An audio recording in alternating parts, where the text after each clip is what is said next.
I'd like to thank Secretary General Guterres for his presence and thoughtful and compelling remarks.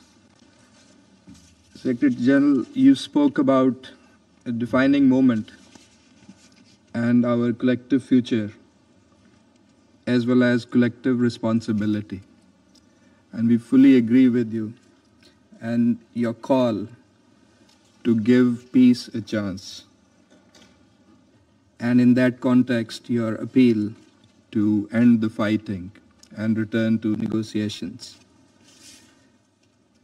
I'm also thankful to Undersecretary General DiCarlo for her complimentary briefing, as well as the briefing by Director General Grossi. We note in particular his view that diplomatic solution is within reach with necessary political will. Madam President, last Friday, the Council had an emergency session in the wake of Israel's military strikes, violating the sovereignty and territorial integrity of Iran in flagrant violation and contravention of the UN Charter and fundamental principles of international law. 1 week later, as a result of such irresponsible behavior, the situation has only exacerbated, with grave implications for regional and international peace and security. Pakistan strongly condemns the unjustified and illegitimate aggression by Israel. We stand in solidarity with the people of Iran. We unequivocally denounce the blatant attacks and military strikes carried out by Israel, which constitute a grave danger and a serious threat to the peace, security, and stability of the entire region and beyond, with serious implications. We offer our sincere condolences and sympathies to the brotherly people of Iran on the loss of life as a result of these unprovoked attacks. The ensuing humanitarian crisis and civilian toll on both sides is also deplorable. International humanitarian law must be complied by all sides. The attacks against nuclear facilities for peaceful purposes are deeply troubling. Such attacks contravene international law, the Charter of the UN, Statute of the IAEA, and relevant IAEA General Conference resolutions on the issue.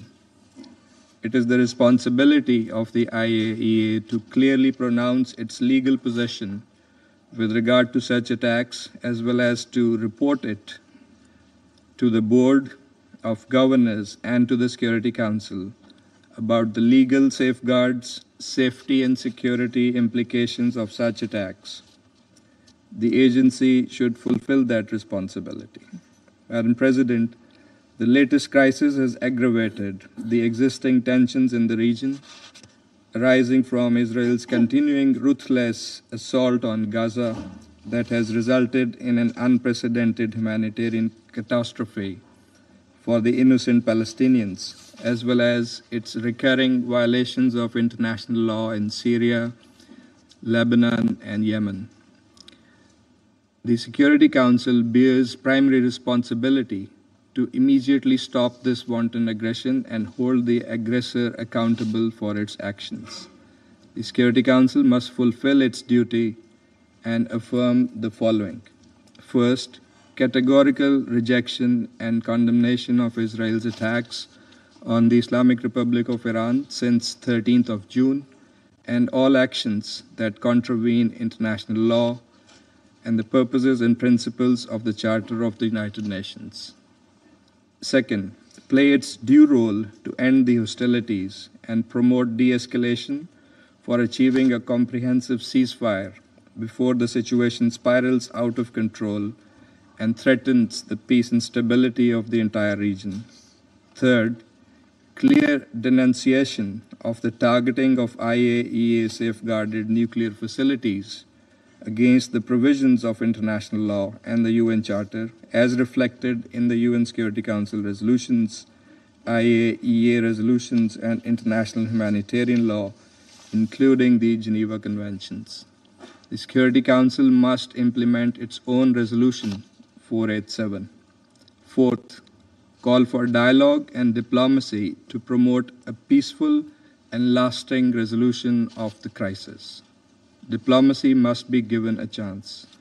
Madam President, regrettably, Israeli unlawful strikes against Iran came at the time of intense diplomatic engagement on Iran's nuclear issue. These illegal actions must not be allowed to scuttle that dialogue.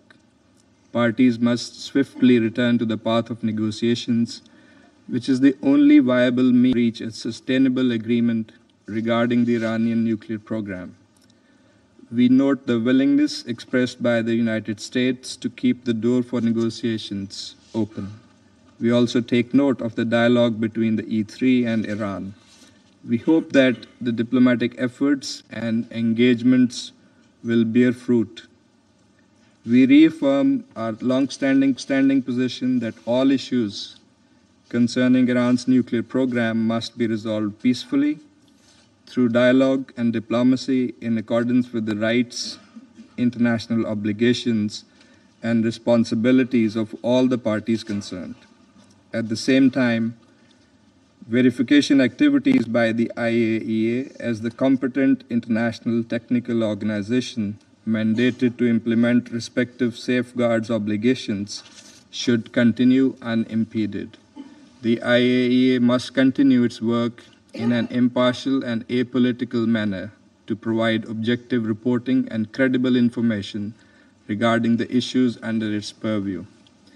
Madam President, this is a critical moment.